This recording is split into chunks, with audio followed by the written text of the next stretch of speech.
In today's video, we have a lot of news and rumors to take a look at. We're talking about a potential huge trade involving the Flyers and the Canadiens during the NHL offseason. Could involve several players, including Travis Konecny, Josh Anderson, and several other pieces. We'll discuss the potential deal and later in the video. Plus, we also have news from the NHL Canadian rights holders. Looks like Rogers may be selling off some of their media rights to possibly a company like Amazon. We saw a huge line brawl tonight in the Garden between the Devils and the Rangers. All kinds of penalty minutes, old school hockey at its best. We also have some other news around the NHL, including several more signings, including several prospects. All that and more coming up next.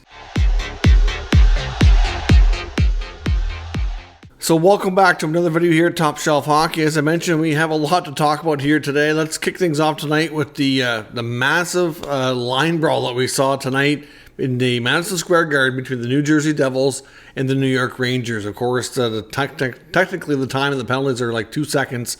We knew this was pretty good odds that we're going to see a bunch of fights tonight. We found out earlier that Rempe and McDermott were both going to be in the lineup. We did not necessarily know until they lined up for the face-off, but as soon as you knew who was starting for each side, it seemed pretty obvious that something was going down. It started off technically, all five players on the ice ended up squaring up. Curtis Lazar and Jimmy Vesey technically were the first fight. Rempe and McDermott went next, and then everybody else kind of squared off and got a partner. You had Jacob Trouba, Keandre Miller out there as well, and Barclay Goodrow for the Rangers, and everybody besides Vesey and Lazar ended up getting tossed out. So usually now when it comes to a lot of different brawls and multiple fights, whatever fight is deemed to be the first fight, they'll get fighting majors, and usually everybody else gets fighting majors and game misconduct. So each team is down 4 players 2 seconds in. In the first 4.5 minutes, they gave it 156 penalty minutes because not long after that, there was another situation where I think it was Mercer and Cooley were fighting as well. So we had 6 fights in the first 5 minutes of the game. Pretty crazy. And both teams down 2 defensemen and 2 forwards. It said within the first minute of the game, first couple seconds. So certainly going to be a taxing night on those blue lines for sure. But we knew Rempe was going to be in. We knew McDermott was in. We knew they did not go last time. It was likely going to happen this time. And, well, there we are. We also saw Travis Green and Peter Laviolette, the coaches, kind of barking and yelling and screaming at each other on the benches as well. Certainly an intense affair in the Garden tonight. The Hudson River battle is back on. I mean, unfortunately, it's not going to be a playoff series or anything like that this year. The Devils are too far out of the mix. Pretty unlikely they can climb back in here, but there's not much runway left. But I tell you, it was certainly, if you like old school hockey and you like the line brawls, you like the fights, and that's certainly one you want to check out. All kinds of clips going through social media, so certainly check that out.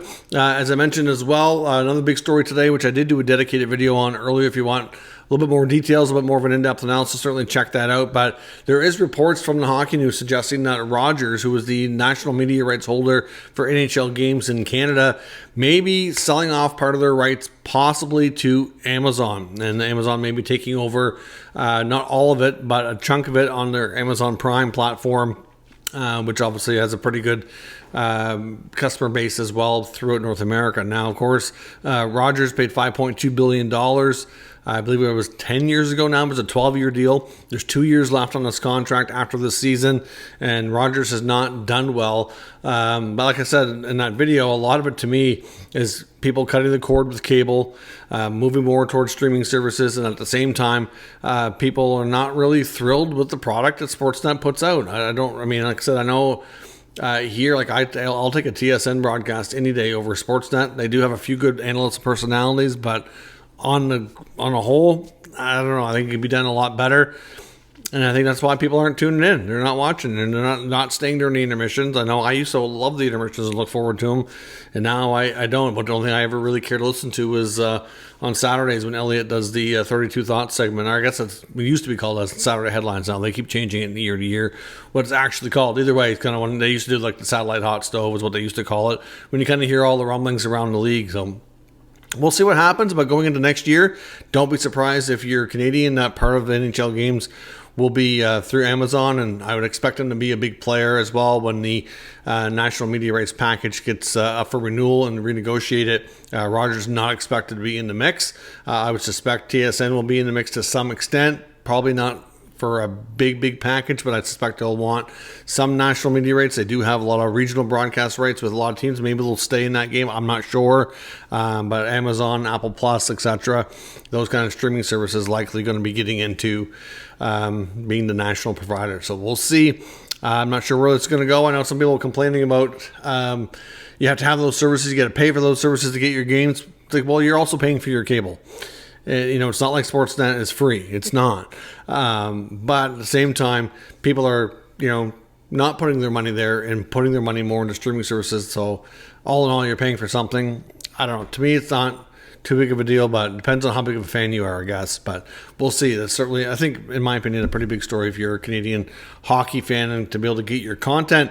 Some sad news across the NHL today. We got out of Columbus, Boone Jenner and his spouse announced, unfortunately, they were expecting a baby, and they unfortunately delivered a stillborn baby. So they lost their little one at birth. So certainly our thoughts are with them. That's not something I'd wish on anybody.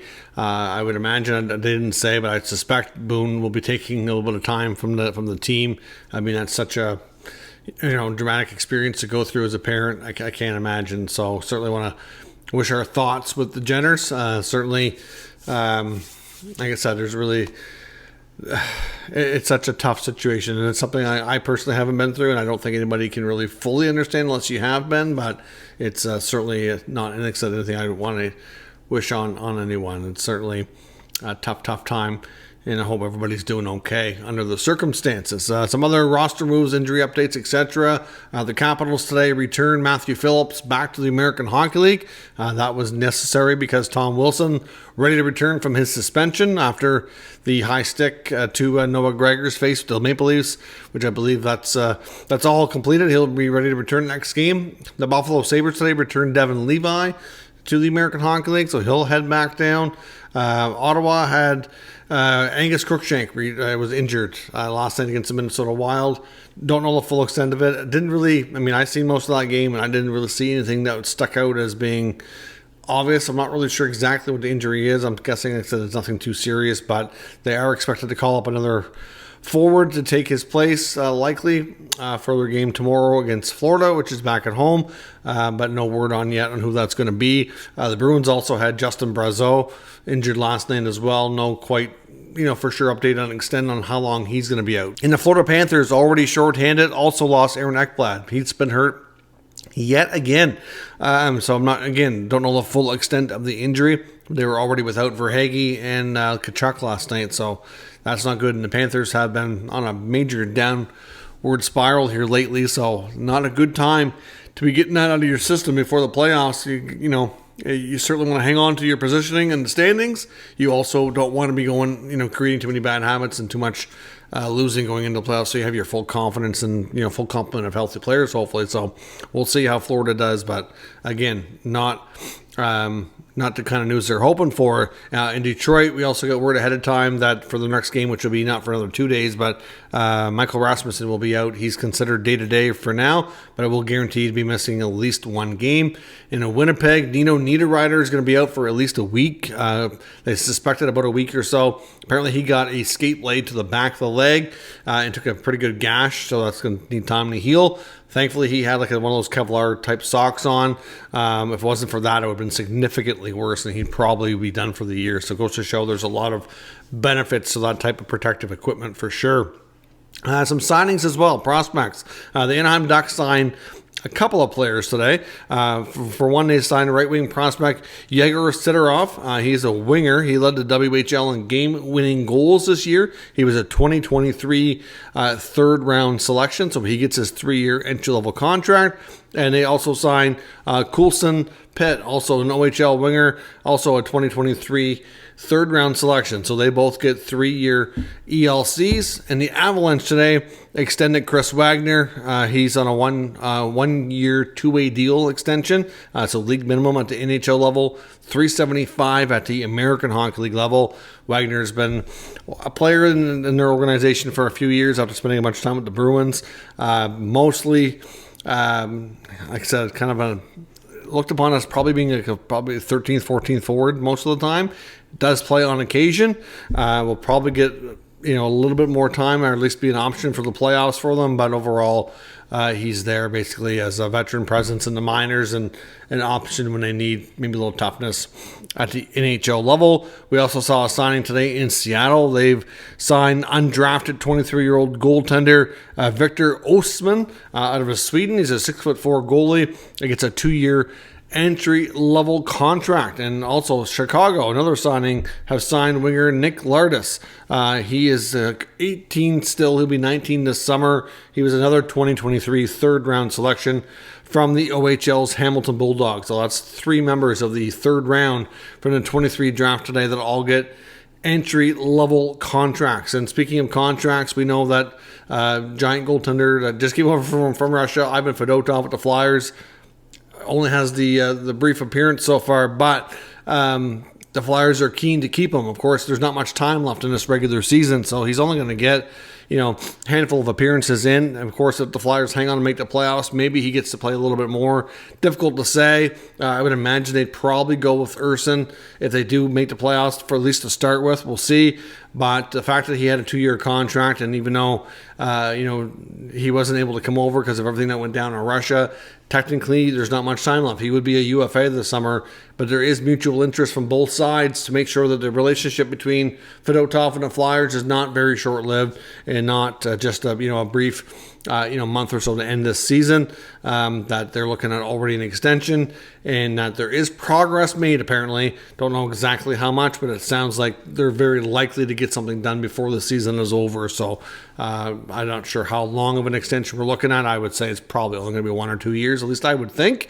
Considering how small of a sample size we've seen him play, I would think that would probably be best for both sides. But time will tell when the Flyers make an announcement on that front. Now, as I mentioned as well, I did have an article I came across today talking about a potential huge trade between the Montreal Canadiens and the Philadelphia Flyers this summer. Now, of course, this is a deal that it's difficult to say the likelihood of this going down, but the author of this article kind of lays out their rationale for why this is reportedly on the table or on the potential burner here for both clubs. We know Montreal, as I mentioned before.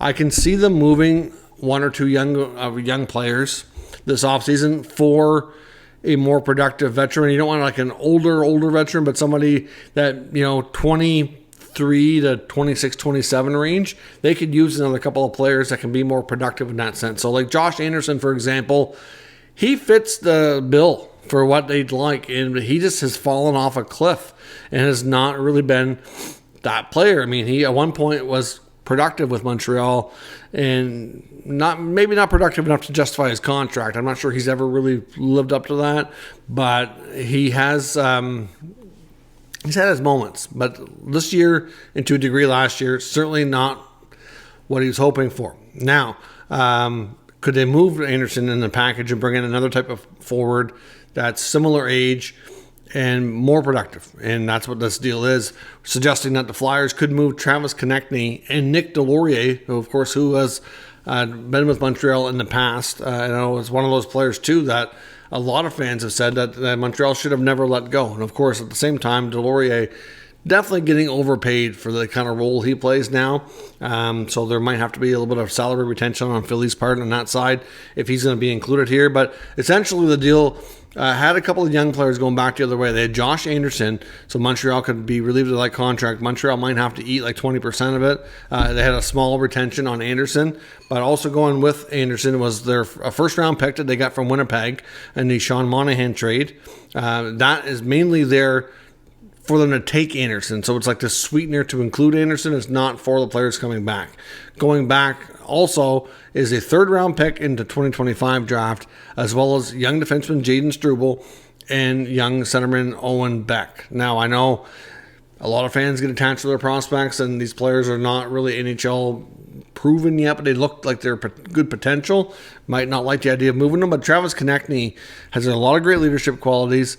He does have a knack around the net to score, hard to play against. He's just one of those players that can drive you crazy when he's on the opposite side, but he's productive, good leader, and I think he'd be a great addition in Montreal, especially if they could move Anderson out. Now, as I said before, in Montreal, these young players, like Beck, I'd be a little more cautious on trading, but they have more than enough good young defensemen. Like I said, between Jordan Harris, Jaden Struble, Kovacevic, you got Logan Mailloux, you've got still down in the minors, you got Reinbacher coming, you got Hudson coming, you still got Caden Gooley at the NHL, Arbor Jackeye. Like, one or two of these guys might have to go.